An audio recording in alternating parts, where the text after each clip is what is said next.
in a lot of places around the world, in our society, women have no meaningful choice about their life. They have huge pressure to make children, otherwise their life has no meaning or no purpose. We think that we have the obligation to give them the chance to choose another life of not having children.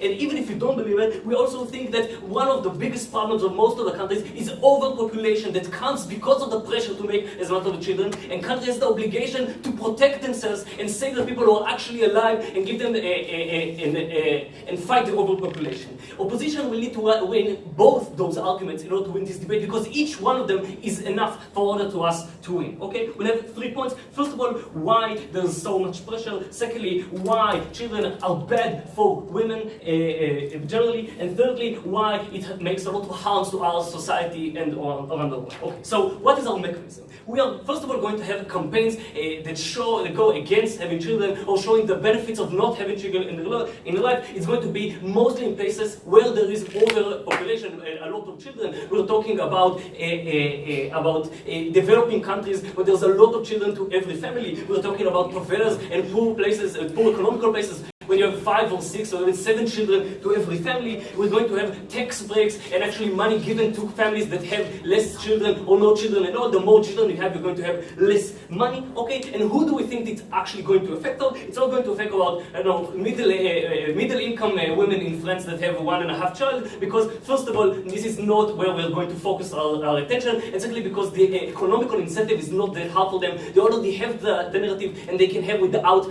the financial support. And it does going to happen on developing countries when there's a lot of children, on socio-economical people with socio-economical. What is going to do? First of all, there's going to be less children to every family. People are going to have children later in life, and a lot of families are not going to have children at all. Okay? So, first of all, why do we think that today there's huge pressure for women to have children? First of all, we think that all of our society is based around having children. We think that every time that a woman come back to her parents, the mother asks her, do you have children yet? When are you going to have these children? When are you going to start a family? And a lot of the time,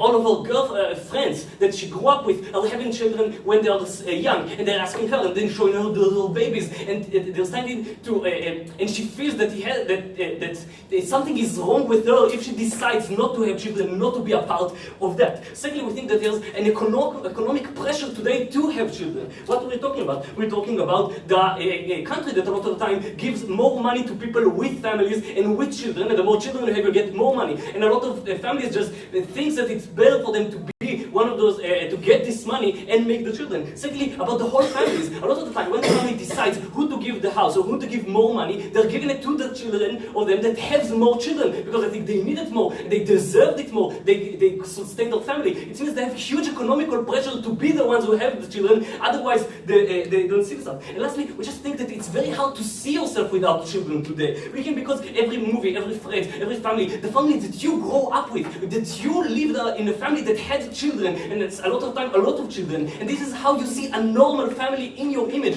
And without a huge pressure from the government to actually show you another way of life that is possible, that you can actually do it, it's very hard to even think that is a regular, it's actual choice. Why is it so important? Because what it matters is the choice of the women here, and today they don't really have a meaningful choice. They can't think, and they can't have, and they can't sustain families without children, and this is why they are pressured to do it. In order to give them more choice, you have to have a counter-narrative that will be extremely pushed by the government, otherwise there is only one narrative and no choice at all. Opposition have to win that in order to show that women have more choice. Secondly, we think that in general, children, even though it seems like it's a good choice today, it's bad for women for a lot of reasons. First of all, we think that the women that we are talking about, who have 5 children, are actually developing all of their life to their children. They are stuck in their house, they have to have cleaning and diapers and children in different ages, and all the time, all of her life is around that. And she has no possibility to actually have a career, to have friends, to have hobbies, to do anything other than that in her life, because this is a too big responsibility to live. Secondly, we think that a lot of the time it is very hard to actually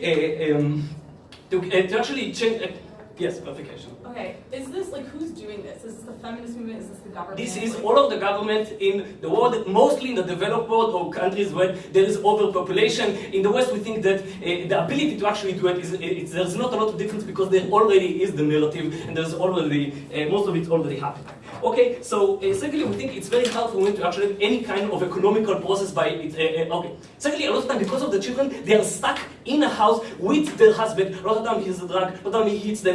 But when you have 5 children in a family that you have to care of, there is no actual way of escape. So when you're being stuck in a worst relationship that actually harm them and for the whole of their life until the last of the children is living. Okay. Thirdly, we think it's very hard to get economical prosperation. Why? Because first of all, you can't have any kind of education that will help you get more money when you have a lot of children to care for. Secondly, a lot of the time it's very hard to get a lot of money in a career because you have to live every time that you have a birth, every time that the children is sick, every time you have any kind of problem. All of your focus on your children, you can focus on work or anything that will give you economical freedom. Clarification from Chen. Yeah, so if I understand it correctly, you are funding women up till the point that they're getting a child and then you're taking away. It's going to be, of course, not that the more you have a child, you're not going to have any kind of funding. It means that the more children you have, you're going to have less funding. Okay? People without children are going to have more money than a lot more than today. Thirdly, we think that children are usually bad for you. Why? People think it's good, but usually babies are just a poop machine that you have to wake up at night and you have to go for them. A lot of them they're crying, and a lot of them, yes, sometimes they smile and you feel good, but most of the time you just hate them and they take all of your life and you don't understand what you like. Even when they grow up, children are having problems at schools. Children telling you that they hate you even though you gave all of your life for them. Children are just taking everything that you ever wanted to do and taking it away from you. We think for most of the people,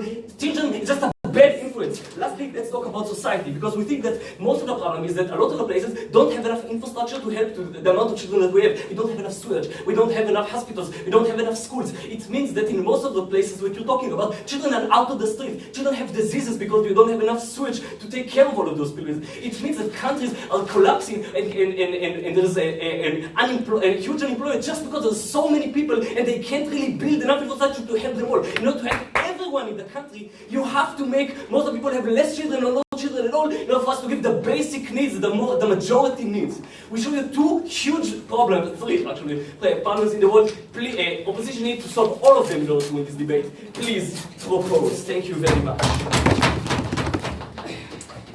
I thank you, Prime Minister. I invite the Leader of the Opposition to address the House. Leader.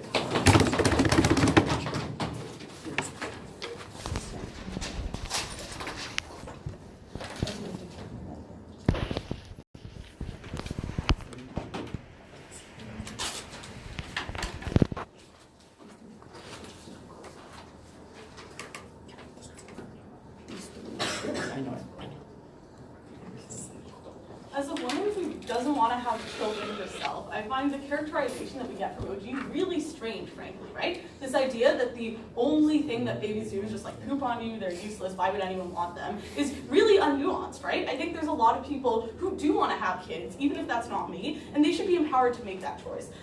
2 arguments, first of all, first of all, what we support, and then 2 arguments, first of all, on how this oppresses women, and then how this alienates them and prevents important structural changes that could otherwise occur, and then refutation I didn't already get to. Okay, so what do we support? We think that the feminist movement, governments, whatever, I think this is probably more likely to occur through the feminist movement than through governments that are often like actively religious themselves and support people having kids. Like, it's a little bit questionable how this is going to work out, but regardless, we think that whoever it is should promote the right to choose, right? Promote the fact that either choice, to have kids or to not have kids, is a viable choice, and that you should be empowered as a woman in either choice that you make, right? Pretty straightforward. It's actually status quo in a lot of the world, right? On how this oppresses women.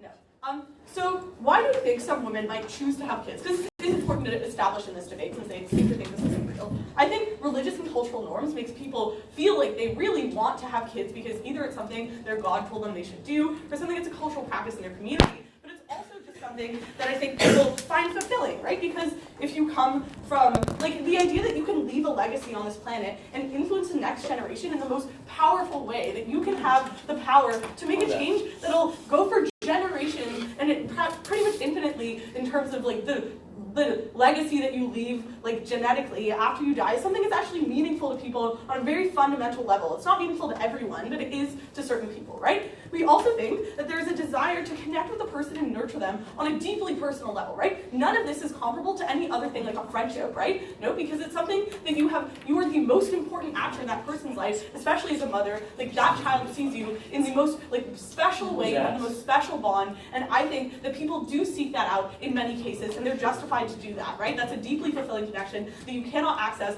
through any other kind of relationship, right? And especially in that nurturing sense, even if you have like a partner, right? This doesn't compare to the nurturing way in which that relationship works that people do actually want, right? But what happens to the women who do want this when they're impacted by this narrative, right? I think, first of all, they might be shamed out of making a choice that could be deeply fulfilling to them as they might have wanted to make. I think this is massive intrusion, I'll tell you when I take you, by the government in the lives of people who want to make a meaningful choice that could perhaps be the most meaningful thing in their lives that the government is socializing them against. I think that's massively harmful. But I also think that in many cases, they're likely to make this choice anyways, right? Like, I think even if it's the worst case world of like a financial incentive, I still think people, based on religious, cultural, social norms, everything I've already told you, will actually probably want to do this regardless. What happens then, right? I think that these people, especially when they have little choice because their husbands are practically forcing them to have kids, which is really unfortunate, but in these cases, the financial incentive is probably not going to make a difference. There's something so deep like a religious connection that says, in order to go to heaven, you need to procreate, right? I think in these cases, these women are not empowered to advocate for themselves. This is really dangerous, right? These women are not empowered to advocate for can I have another prenatal visit because I'm not feeling well, right? Or to say, hey, the man in this relationship should help raise this child, right? You should not abandon me in this case. I think women, when the feminist movement or government or whoever does not actively empower mothers and in fact seeks to actively say this is a bad choice, women who are stuck, just wait. Women who are stuck in this situation are unable to meaningfully advocate for the rights that they deserve, be that prenatal care, be that assistance in the home, because instead this is a mistake of a choice to make, and even if the man happens to force them into it, it's very easy to then blame it on the woman, right? I think why is choice paramount? But before I do this, fine, I'll take opening. God doesn't tell you that you have to have 7 children at the age of 17. By exchanging the incentive of the wife and the husband, you can give them more choice to have as much, when, and if at all, children as you want. It's more choice for women. Okay, this is just factually untrue. There are many religions that say every sperm is sacred. You should have all the babies that you should. My grandparents are Orthodox and they just had a million fucking kids because they thought this is what they were supposed to do, right? It's just weird for them to contest that religious people do not have some desire to have more kids. Regardless, we think there's just a human desire to have kids that they have not contended with, right? But I think people are socialized. Why is choice important, right? In this world, you are socialized by an abundance of factors, right? There's so many things, be that patriarchal norms, be that the state in any way, be that your husband, be that norms that say in the West that you should work hard, whatever they are. These are things that lock people into circumstances based on where they were born, what religion they were born into, what country they were born in, what genetic tendencies they were born with, right? These are things that significantly limit the choices they can make, and the knowledge that these things limit people's choices is hugely crippling, right? This is why people like to feel like there's a choice that's meaningful in their lives, and we think that to invalidate choices that people might want to make is the worst form of oppression, especially for women, when notably the patriarchy limits their choices that they can make, right? This is hugely damaging.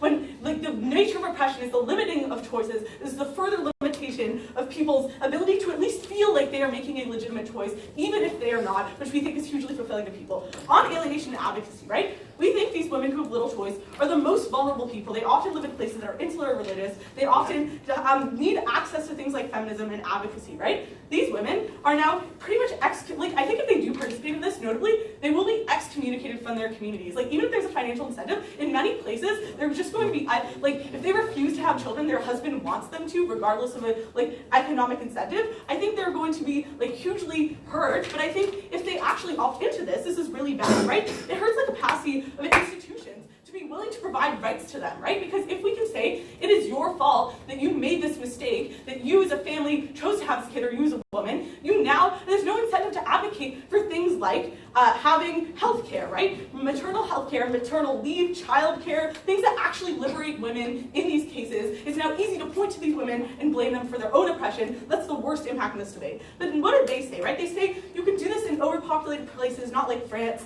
I think these people are super marginalized. The way this is probably going to play out is really racist and problematic. It's like the international institutions saying that women in a developing country should not have children, but women in other countries should. I think it's probably going to be problematic and coercive. But when they talk about the fact that these are financial awards, I think that's really bad because women who do have children now have to afford massive amounts of things, but they're going to be massively poor, right? When you recognize these women exist, they're going to be in deep poverty because they have less funding than everyone else. And I think that comparative wealth is going to really hurt their children's ability to grow up and their ability to be healthy after pregnancy, which is a huge problem, right? The fact that they're stuck in the home, I think only is worsened when you don't have things like childcare. I think women are confined to the home based on social norms. This does not fix the crux of the problem. Proud to oppose. I thank the leader of the opposition. I now invite the Deputy Prime Minister to have the floor.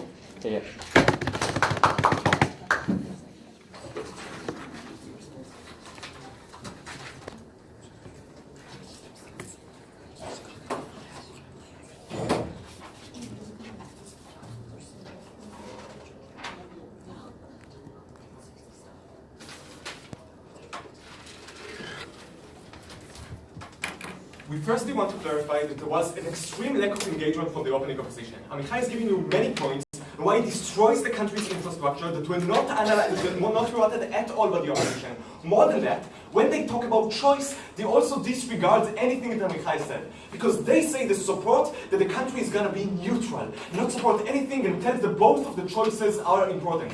We say that this just can't happen and won't have this effect on women. Why is that? From the reason that Amichai has already told you. Because firstly, if the country is just saying most of the options are fine, then there are still other very, very strong narratives from the other things that are going to tell you that only the option to bring children is the right option. Which means that the only way to fight this is to keep a strong counter-narrative that won't destroy your ability to listen to your family. Obviously, the country also tell you don't smoke. There are still other counter-narratives that tell you to smoke and make people choose to smoke. But it means that there is a counter-narrative about not smoking, which happens on our side of the house only because on their side there can't be a strong narrative of don't have children. Secondly, we told you why there are incentives within the system to bring the financial incentive to the ones that do bring children. Because of the nice arguments of they need the money, the poor children need more money, which means that actually they do give good incentive to bring children on their side of the house. This is what we are exactly reversing on this side of the house. Therefore, we do think that this rebuts all of their case about choice. We think that the meaningful choices only happen on our side of the house and sadly were not rebutted. I will talk about two main things. Firstly, about the life of children, and secondly, about the self-defense of society, and we think that obviously only one of them is even enough to win this debate. Before that, a few more points of rebuttal. Firstly, they are talking a lot about religion and why it won't change the will of people to bring children when they're religious. Firstly, we don't think that even today, people bring 20 or 30 children when they are religious. It is possible to be done for religious people to bring 20 children, biologically, but they are not doing that. Like most people have 5, 6, 7 children, even the most extreme religious one. Why is that the case? Because they do have other incentive, let's say financial incentive, let's say the norms of the society around them that does change how much children do they have. How do we see that? When in Israel, it was the amount of money that you bring to families with children was lower in 2006. The Hasidic people in Israel, like the Orthodox Jews, has brought 2 less children in average. They still brought 5 and not 7. It's still a lot, but it is much less because financial incentive matters to those people. They do want to take care of children. That means that on our side of the house, when those financial incentives are reversed, they are going to bring less children, which is good because we told you why it actually destroys the society in many aspects. But secondly, when they talk about the special connection that you have, or the fact that you want to leave an impact, we think that many people will still feel that thing, and we want to bring children, but when they are more economically stable. In many cases today, people bring children when they are 18 and don't have any money, and rely on the government to give them the money. When they know that there is less financial incentive, they will only bring children when they have enough of money in themselves, which means those people will still live an impact or have this special connection with their 1 child instead of maybe 3 child. We didn't get this comparative on their side of the house, but it's still when they have much more meaningful choice and much better life to bring to their children. Thirdly, they talk about how those people will be kicked out of their community. We think this is absurd when we mostly talk about like financial incentives in this debate. So we think that obviously women won't be kicked out because the government gives them more or less money. And then they're talking about why those families are just going to be poorer and not give a good life to their children. We think that they are wrong on this comparative because we've told you that when in many of those slums or developing countries, all of the people bring 7 children, then no one can send their children to a good school. No one can have a good hospital. We think that even if those like families will have $50 less, but more people will be able to use the government infrastructure of handling their children, it will be much more effective and those children will live a much better life. We think this is much more important on this debate. First of all, let's talk about the life of children. Because we think that those life of children are going to be shit, and this is immoral to bring children mostly. Why is that? Because generally, we think that most people live a shitty life. Most of them work in services jobs, doing boring things all of their life, think that literally what they're doing is extremely repetitive and not have anything like meaningful in their life. We think that most people, like every people, are going to lose everyone they love. Their parents are gonna die, they're going to break up from their loved one. We think this is extremely hurting for those people. This is like the last 20 years of their life are extremely burdening of you, extremely sad. This is why we see like suicide rates in the old people to be so high. So we think that generally speaking, aging is the most horrible thing that has ever happened. We think that people are getting sick, do not have a basic control over their body, over their brain. We think that most people would have not preferred to live those lives. Why do people do not make suicide today a lot? Because we think that people don't have a real choice when they like stuck in their life and don't know what the alternative. But we think that it is immoral when those people don't have a choice to put them in a life that will 100% put them in great misery. But moreover, we think that in many places, and specifically in those places, those children are more likely to like die in horrible consequences. Let's talk about global warming in Bangladesh that is going to kill 100 million people, or like the fact that Cape Town doesn't have any water, or the fact that many people are going to die at wars, or the fact that many people are just, when they live in those poverty neighborhoods, they're going to be in major crime, in major poverty, in major sickness, and won't have disability. Even if like it is only 10% of the people, let's imagine that you play a Russian roulette, which in 10% kills someone. We'll still think that it is immoral for you to push the button with 10% killing this someone, but it doesn't have a choice over the thing. We think the having children totally is immoral, and therefore we should like make people not have children if we can. But secondly, we say that it just make those children's life much worse, because when those families bring 5 children, they don't have the attention or the money to take care of them. When they only have 1 or 2 or 3 children, it is much more possible, even if the government give you less financial incentives. Yeah, I will take second. The burden of proof that you're taking on yourself with that argument is that to have never existed is better. Prove that, and then maybe you have a point. Okay, so firstly, this is not a burden. I'm just saying that bringing children is immoral. You are the one making the choice. You are the one pushing the button. You can do this. This is what's immoral. But secondly, we say that like not existing is not inherently bad. This is why we allow abortions. You have to support abortions if this is what you claim. We say that people don't have the right to life when they are not born. We're just saying that if their life is going to be miserable, then we shouldn't bring them, because this is an inherently bad thing to do as us as humans. So let's talk about the self-defense. Because Amichai has already analyzed how it's gonna destroy a lot of the infrastructure in those society. More than that, we have told you why in many of those cases it creates extreme like unemployment in those cases. Because you can never build enough workplaces for all of those people. Even if it is in the slums of Paris, or even if it is the slums in Rio, and not in the entirety of India. Why is that important? Because that means that in those places there is much more unrest. It's much more violent, there is much more crime. We think that the government is justified, even if it takes some of the rights of some people, to fight those extreme issues that can actually bring apart the society. And this is the only way to fight them, because the inherent causes are not anything but the fact that many people live there and we don't have enough other options to deal with them. From all of those reasons, it's bad for those children, for the women, for the society. Please support the motion. Thank you. I thank the Deputy Prime Minister. I invite the Deputy Leader of the Opposition to have the floor. Here.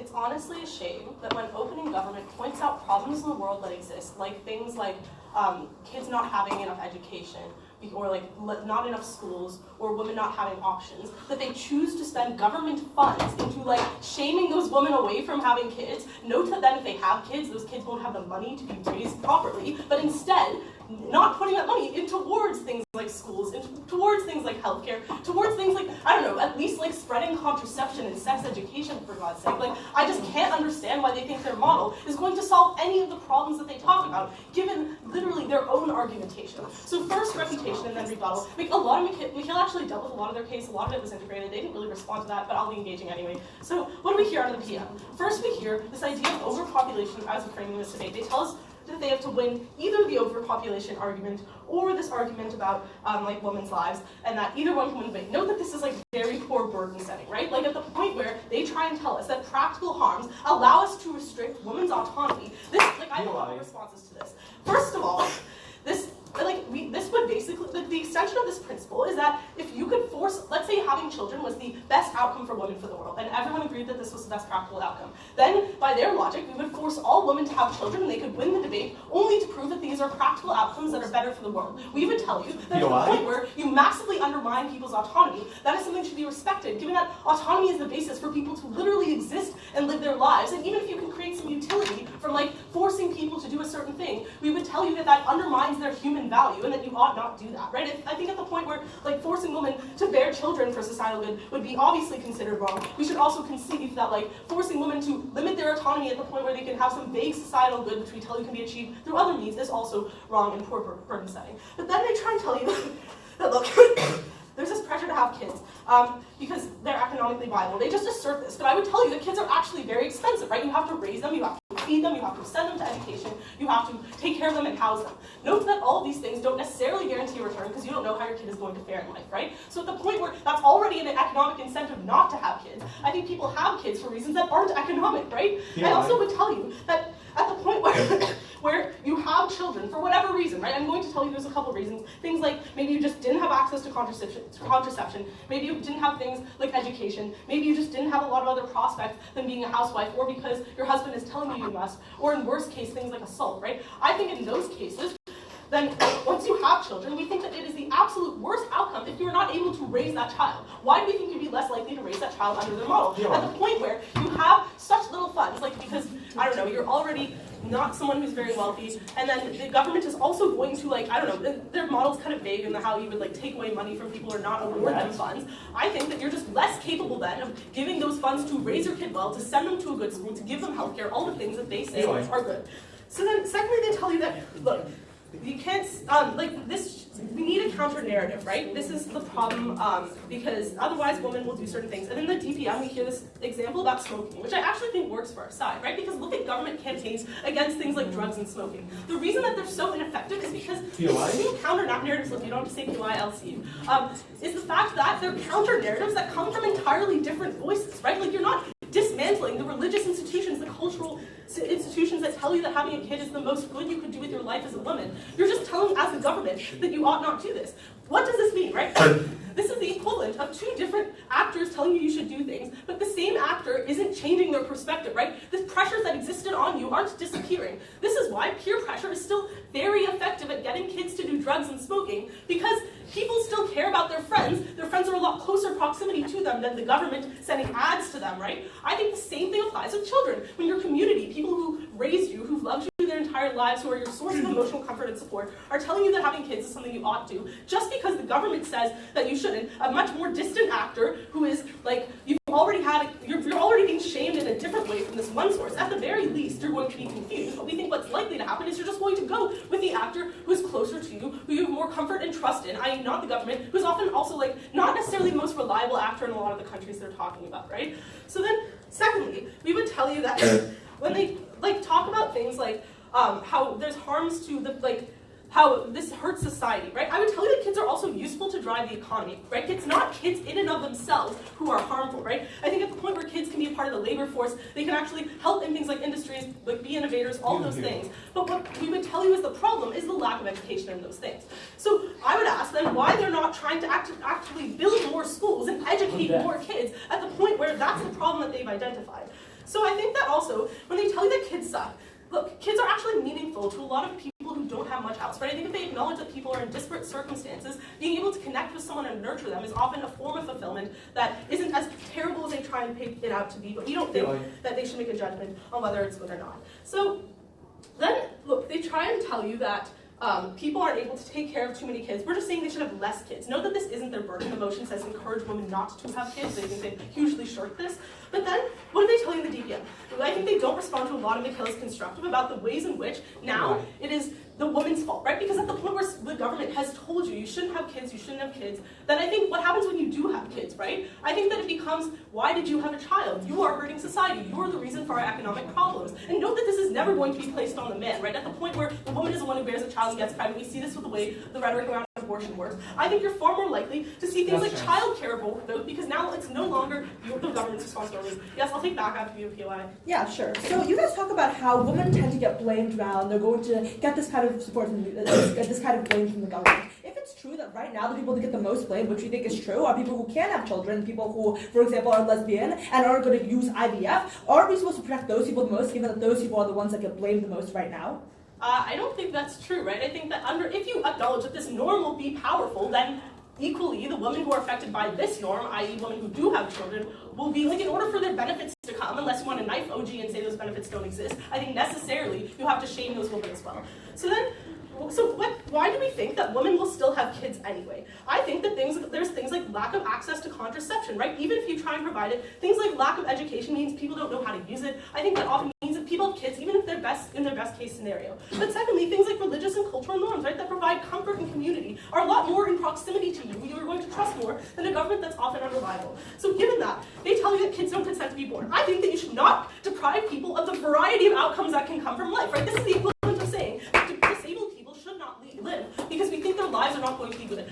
Like, in the worst case, there's people have the ability to end their life once they're born, but you can't deprive them the opportunity to perhaps pursue that and all the happiness that could come from that just because one outcome is bad. It's on that basis that we think they're not fixing the problem, but rather causing it. We're very proud to oppose. Sorry, I'm like dying of cough. Thank the Deputy of Opposition. Do you need to head out to get a... Are you alright? No issues? Yeah, I'm fine. Okay. Once we stop talking, Yeah, okay. I'd be coughing a lot later on this Yeah, round. it's just a debate, you know. Yeah. Need water or anything like No, that? it's okay. It actually makes it worse because it's something else in this. Okay. Thank you. It's been going All right. for a while. But yeah. Okay, well, in which case, I'd like to invite the member from the government to open the second half of the debate. Thank you.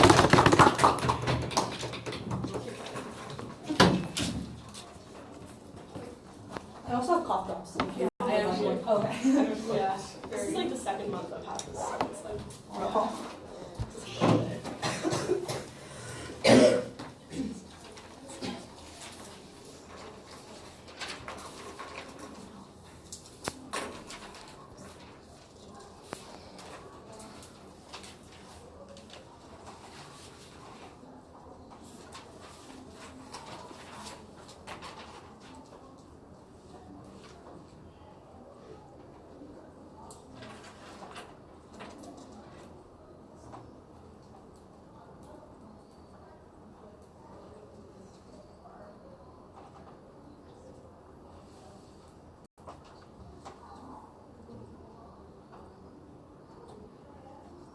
The argument coming out of OO is premised on two things. The first is the idea that people are going to get blamed as a result of this because we don't have neutrality, and you're going to say that these people who have children are making a mistake. The problem with this argument is it doesn't take into account the inherent bias on the scales right now. We tell you that because of Darwinian principles and because people have evolutionarily adapted to want to have kids, there was always a higher scale on people wanting to have kids. There was already a bias on people like they identify wanting to have kids versus not. We are telling you that we are not flipping the scale and saying that if you don't have kids, it's going to be a worse thing. We are merely evening the scales out, given that it was already predisposed to one side. This is how you actually make things more neutral, like they want to advocate for, right? Because on their side of the house, because of evolutionary principles, you are always going to favor having children. All we are doing is evening that scale and making it so that it seems like a more neutral option. We are not saying that women are going to be blamed or women are awful for doing this, right? They are saying that, look, even if that is true, there are communities and things like that that are going to be hard. This is like extraneous rebuttal. So the problem with this is that they assume that norms don't shift over time, right?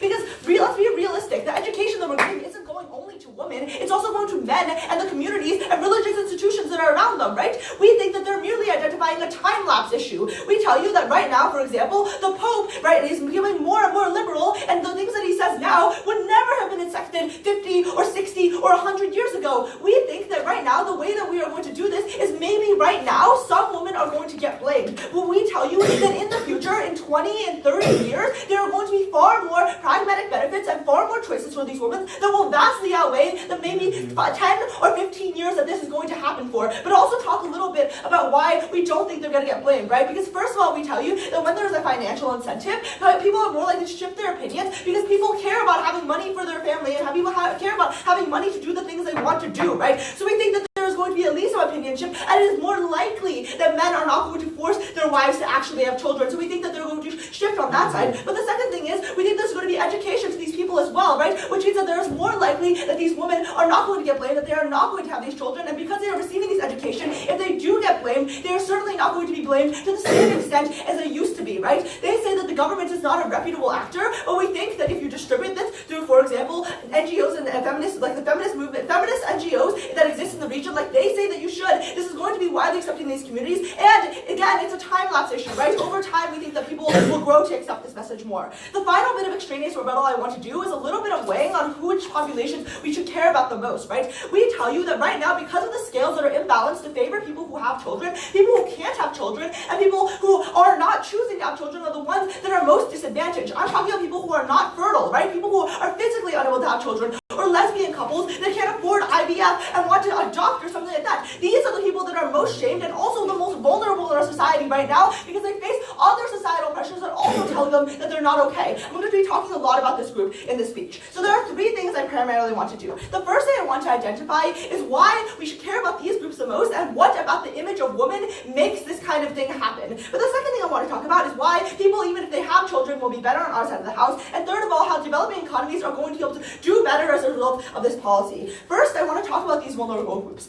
We think that largely something that has been not looked at in this round is why people have this perception of women as baby, or why we have all these negative externalities that came in the first place of having too many children and things like this. We think the reason is because the way people see women as baby makers, right? Because of the way that women are able to be pregnant, people see women primarily as placed on this earth for the reason of having children. This is why, for example, for people who are infertile, for lesbian couples, they're largely unaccepted because there is a conception that, look, women are here to provide children, you are not going to provide children, therefore you are a bad woman. We think that this image is what's, like, this image causes, it's the root cause of all of the problems of these things that they talk about how, like, women can't, like, get jobs and how women are unable to, like, women are discriminated against in so many ways. It's the image of women as a baby maker, right? Why do we change this image? Because we say, when we say, look, there are all these harms to having children, it could be a good choice for you not to have a child. It says that, look, women don't have to be here as baby makers. Babies aren't that important in our economy and in the world, so we tell you that women themselves don't need to do this, right? This changes the image of a woman from a baby maker to someone who can do other things, be economically productive and things like this, right? We think that that's the image that we change. Why is this really good? Because first of all, it stops shaming vulnerable groups that don't have children. So for example, lesbian couples or people who are not fertile or people who are asexual and choose not to have sex, these are the groups that are primarily vulnerable in our society right now, and these are the groups that we protect because before they were extremely shamed, we think to a higher level that they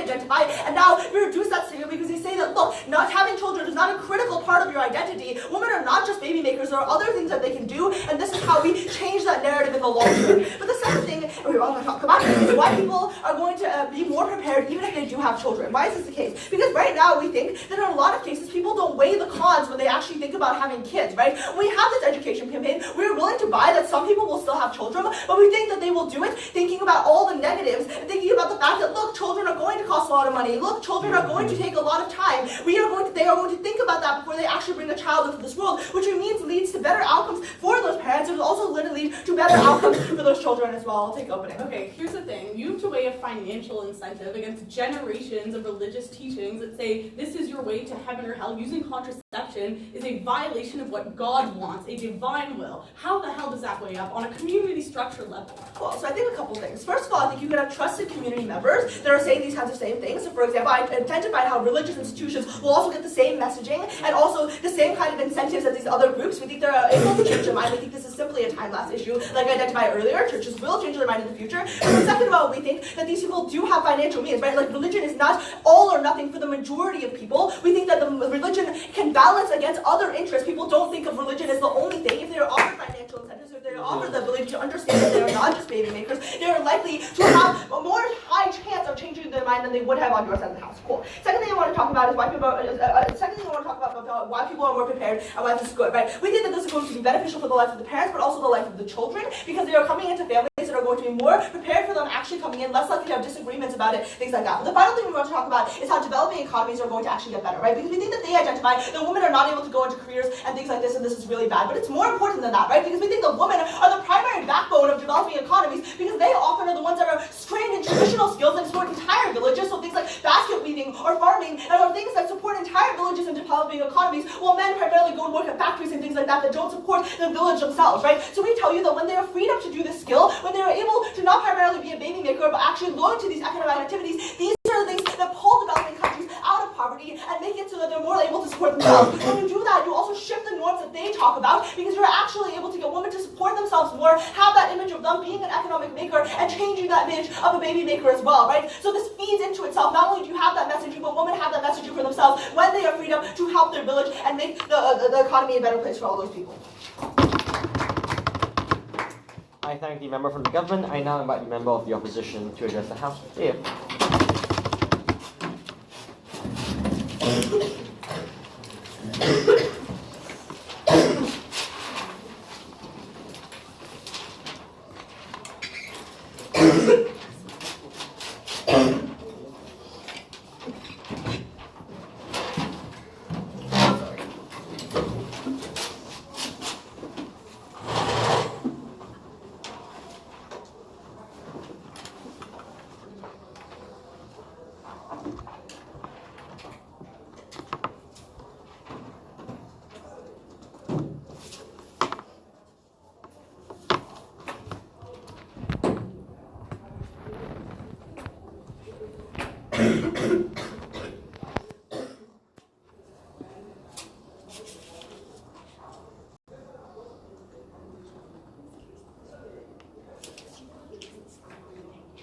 Let me tell you what the policy of opening government really is. Because what they're saying is we're going to give financial benefits to people for not having children. Note that in order to achieve any of the changes that they want, these need to be quite significant financial benefits. That is a burden they have to take on. It is not about a few dollars. The issue is that they're demanding this from the poorest countries in the world, right? They want to impose this in the developing world. Note that these cannot suddenly conjure up more money out of nowhere. It needs to be a shift of money. It needs to be a shift of money which you're currently giving to people that are having children, which you are taking away from them and shifting to people that are not having children. That needs to be the policy of opening government, and that is the policy that we'll be attacking within this speech. Two extraneous points of rebuttal, the rest of the rebuttal will be interwoven. First of all, to the idea of which came out in DPM, that lives are utility negative and therefore it is better not to have lives in general. We say that is very privileged, nasty stuff coming out of opening government.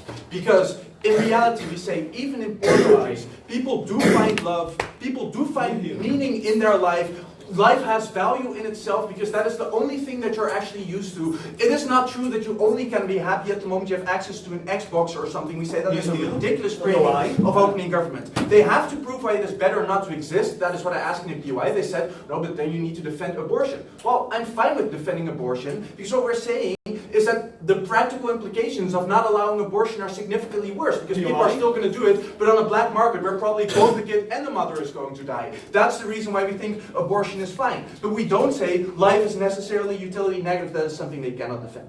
Quickly on closing government. What they say is, basically people with kids are the most privileged, and therefore we need to help them, and now we're creating a better stigma. What we say is, first of all, that is not really the case in the vast majority of the world, and also directly clashes with the framing that we got from opening government, which we think is significantly more intuitive. But second of all, note that that norm doesn't change, because at the moment you are seen, they're specifically promoting a policy where they're talking to women and saying, you shouldn't choose for a kid. That is what the motion also says as well, right? The issue is that at the moment, therefore, at the moment you still do get a child, and many people obviously still will, that means that you are seen as making a conscious choice and therefore responsible for the choice that you have made. That means that you are seen as the one that actually needs to carry the burden of that kid, are the one that is responsible for that. We say that is not a better norm under any possible way. So therefore we say closing government hasn't really proven that positive norm change that they really want to get. Now, what we say from closing opposition is different. What we say is the reason the policy of opening government doesn't work and is actually harmful is because the people that are getting the vast majority of kids and the people with the 6 or 7 kids that they are getting are the people in the poorest of the poorest areas within certain countries that have very different reasons for getting children that aren't changed, but are the people that you're affecting by this wealth transfer to richer areas where people have the luxury of being able to get one child. What are the reasons people in these poorest of the poorest areas are getting many children? No, and I agree with opening opposition. It's very annoying if you keep saying that. Right. First of all, access to contraception or abortion. What we say is access to these things in these areas is very, very limited. For what are the reasons for that? First of all, for the fact that these things simply cost money to be able to invest in. You first of all need public utilities to be there, hospitals, etc., that are able to give this. You need to have the money to be able to buy this. But second of all, not a bigger problem here is information about these things. The fact that you don't have a school in your area means that it is very difficult to know how you're supposed to use these things or don't have access to these. Note that that is combined with the fact that sex is not a choice for people, right? First of all, the fact that of course people want sex. That is a very logical, natural thing that everyone wants. We all know that abstinence programs don't work because people are going to have sex anyway. But second of all, in many of these countries, especially given weak institutional control, there are huge problems with rape. People being raped and getting children and having no way out whatsoever. We say all these reasons don't change even if you give financial benefits. Second of all, note that this is way more nuanced than just saying contraception like opening opposition did. Second of all, economic certainty. They say we offset economic disincentives with financial benefits. What we say is that the financial benefits of children are way more than money that you're getting right now. It is a certainty that when you are old and cannot work anymore, that you have a future and are still supported because institutions of the country don't support you. That is way more important to you than a little bit of extra cash right now. Because a little bit of extra cash right now doesn't help you 20 years from now at the point you really need it. You're not getting children right now because you want a little bit of more money. It is an investment for the future. Then they might say, no, but you can just save up this money and therefore you can save for a pension later on. But that is just ridiculous because saving in these poorest of poorest places is incredibly hard, right? Probably you don't have access, for example, to a bank, or you have a lot of expenditure or debt that you need to pay anyway. You cannot really save up money. The only way to guarantee an actual future is at the moment you have a kid. Now they might say, but you need 2 or 3 kids and that is fine. No, because what we say is that with every extra kid that you get, you have a little bit of a bigger chance that one of them will succeed and will be able to actually get money to your family. But also note that child mortality rates in these areas are incredibly high, which means it's simply taking a risk at the moment you only take 2, because there's quite a high likelihood that both of them will die and you will still remain without some kind of economic certainty. Note that these incentives weigh way heavier than a little bit of money that you're getting extra right now from the opening government. So therefore we say that is something they're not going to offset. No. Third of all, what we say is, at the moment, the policy that they're proposing, I said no, the policy that they're proposing is, right, the idea that for every little kid you get a little bit of less benefit. So let's say you get 100%, and then with one kid you get 50%, with another kid you get 25%, etc., etc. With every extra kid that you get, the benefit becomes smaller. So at the point you already have 3 or 4 kids, you might as well get more of them, because the financial benefits that the government can give you don't weigh up against the sort of fixed benefits that you're getting from getting an extra kid. Therefore we say, especially people that already have an incentive to get some kids are not the ones that are going to be affected by this policy. They're specifically the ones that are getting no kids, but that is simply not an option for these people. Hence, the poorest majority still have many children under their policy, and they are the ones that the losses are coming from. What is the impact of this? First of all, the benefits of opening government don't exist. Why? Because the issue with overpopulation isn't that the country overall has too many kids. It is that there are too many kids specifically in this one area where utilities are overused. That still remains on their side of the house. But second of all, these areas are harmed significantly by decreasing funds. The poorer they get, the more problematic their issues become. They get less access to, for example, contraception, or to, for example, education, which also means you get more children over the long term, because at the moment you cannot afford to go to school and learn about contraception, then you're obviously not going to be affected by this policy either. We say you're doing this over the back of the poorest. This is simply a transfer from the poor to the wealthy. Incredibly proud of Thank you, member, for the remarks. Just a brief point of order, because I think some speakers on the off bench raised it. If you give a POI, you are entitled to say POI, and it's kind of in the rules. So just to point that out, right? So now to close the case of the government, I invite the government to have the floor. Thanks.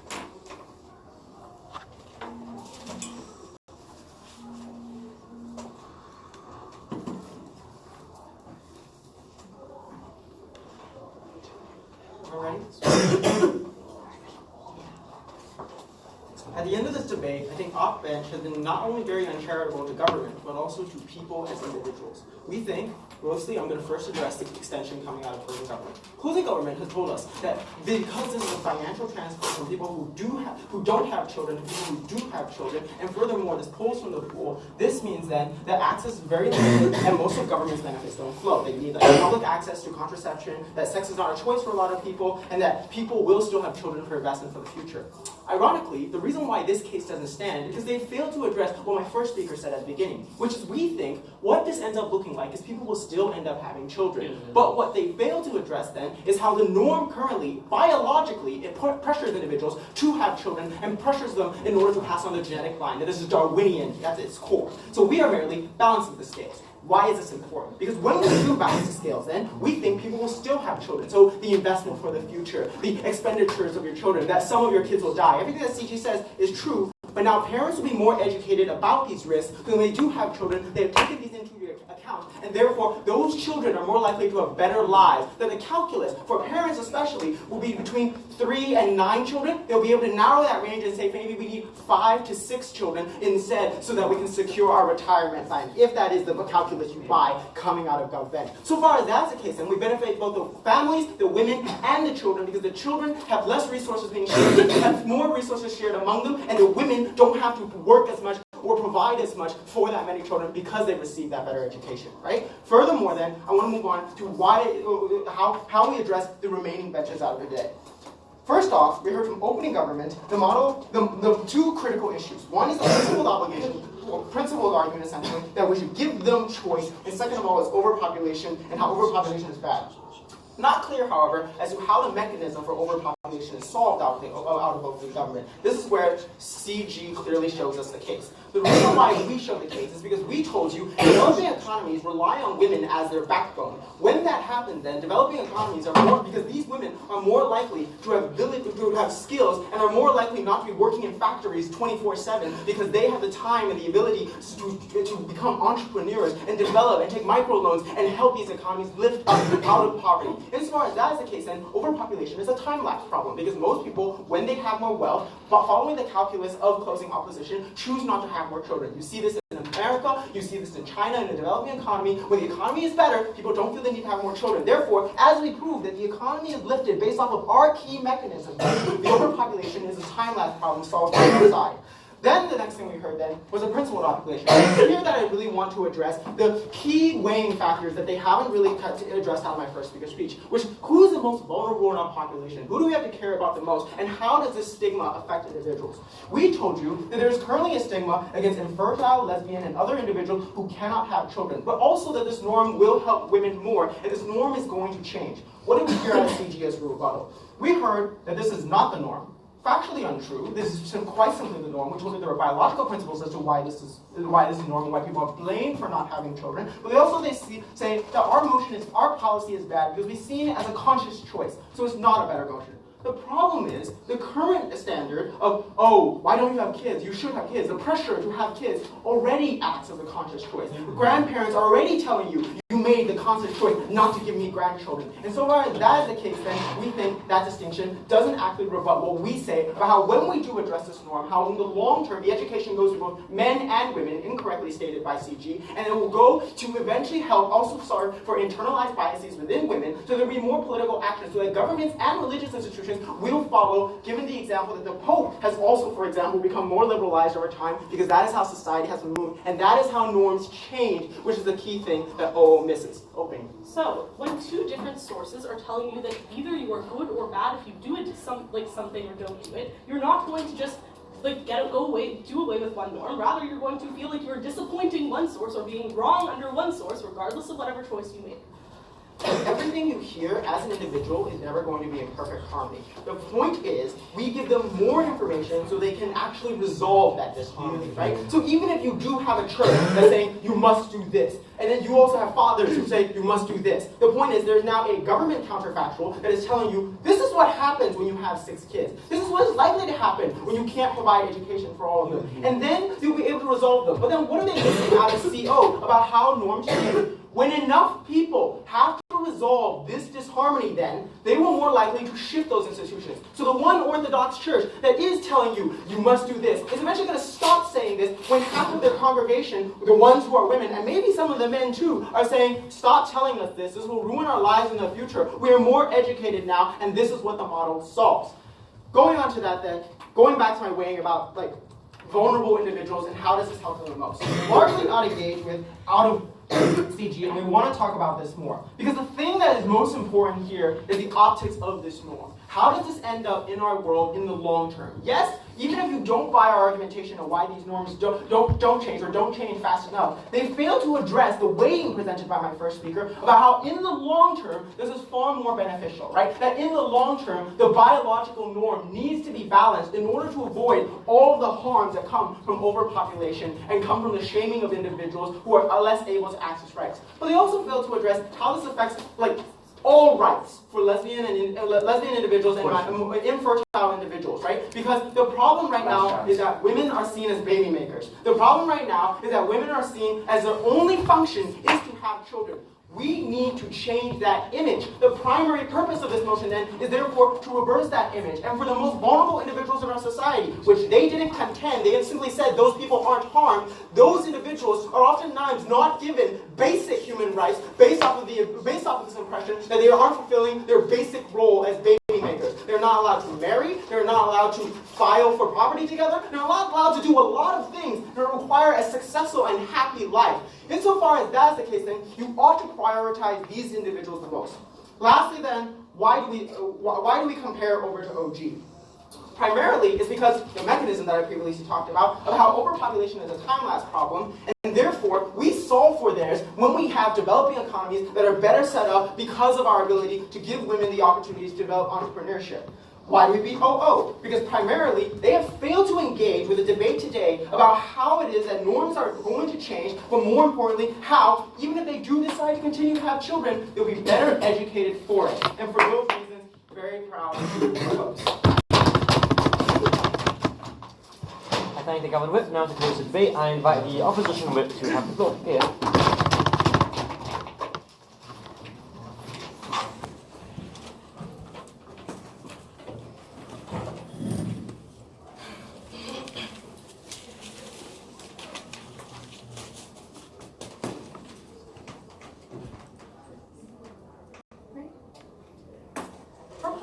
We try to engage with the actual debate. We say, yes, maybe this norm will be affected in some areas. Maybe some people will have an easier choice to, for example, not have children. However, what we explain to opposing opposition is that the harms that are done to people who do not have this choice, or who, for example, have different incentives to have children but then get money taken away from them, means a wealth transfer from the poorest areas to richer areas who can afford to not have these children and yet still get the funding and the money that we need. We engage with the actual debate that we get from the government, namely this is mainly said in developing countries. Therefore, we really think we win this debate. First, I'm going to do a lot of rebuttal, then a little bit more on our extension. I'm going to start with CG. They say, look, we're going to have to protect women who can't have children more because we believe they are more vulnerable and affected by this norm.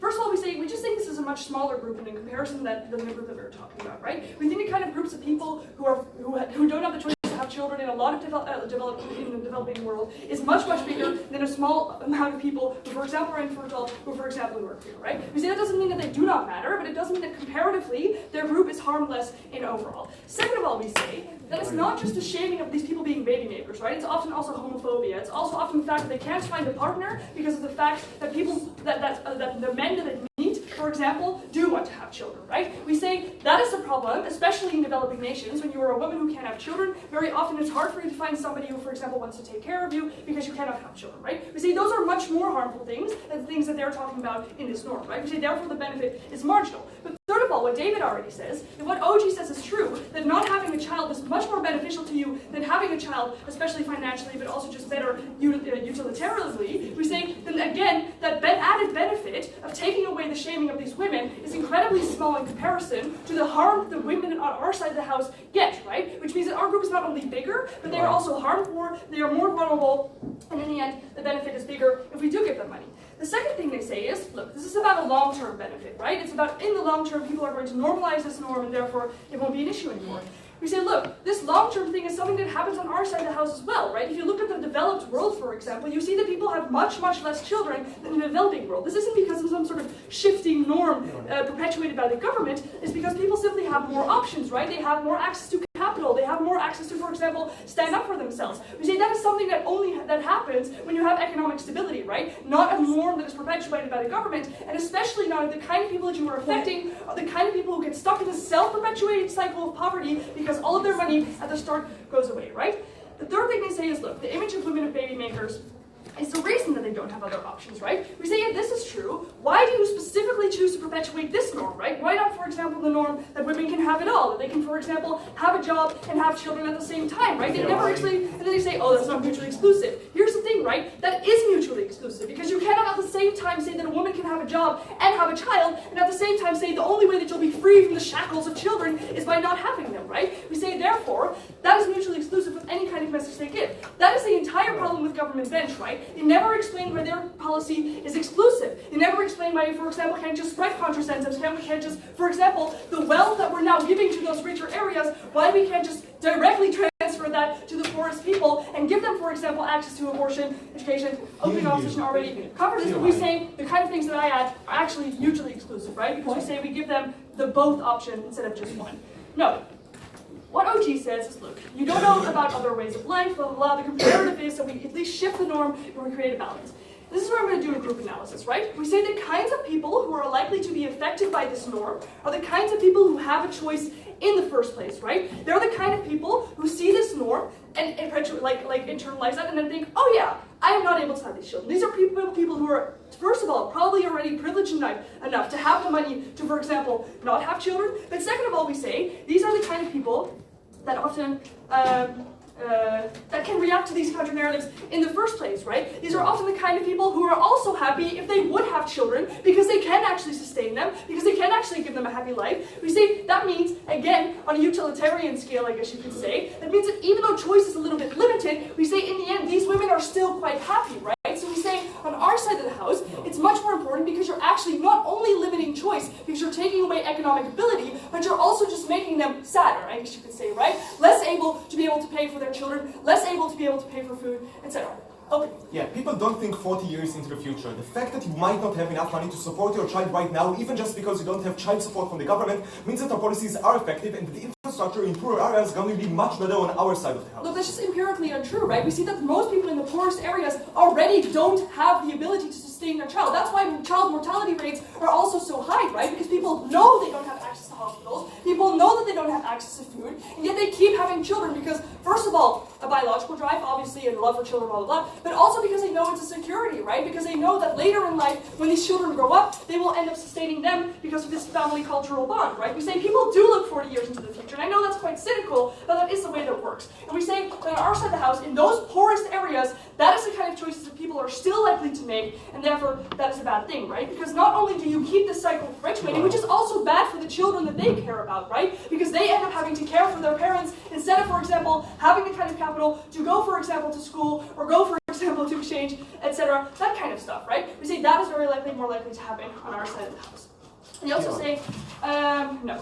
They also say, look, you don't know about other ways of life, and that makes it incredibly hard for you, right? We say it is worse to take away economic possibilities from women, even if they know other ways of life, right? It is worse to say to women, you already, like these people don't have any other possibilities, right? They do not have access to capital. They do not have access to jobs. That means that this norm might change, but they still don't have a choice, right? Because you say to them, you can have the choice to not have children, but there is no benefit for them, right? There is no benefit to not having children if you still don't have access to a job, if you still don't have access to school, even if you have like $500, right? We say it is still incredibly hard for these women because they don't have access to being able to fulfill their life in any other meaningful way, right? We say that it's not just about money, it's also the cynical long-term thing, but it's also just that these women have a role assigned to them because they simply don't have access to any other kind of roles, right? We say that is the problem on their side of the house, and that is a problem that they do not change, right? Because they are now just simply making sure that the money from the poorest areas still gets flowed over to the wealthy areas. And then they say, look, people are likely to have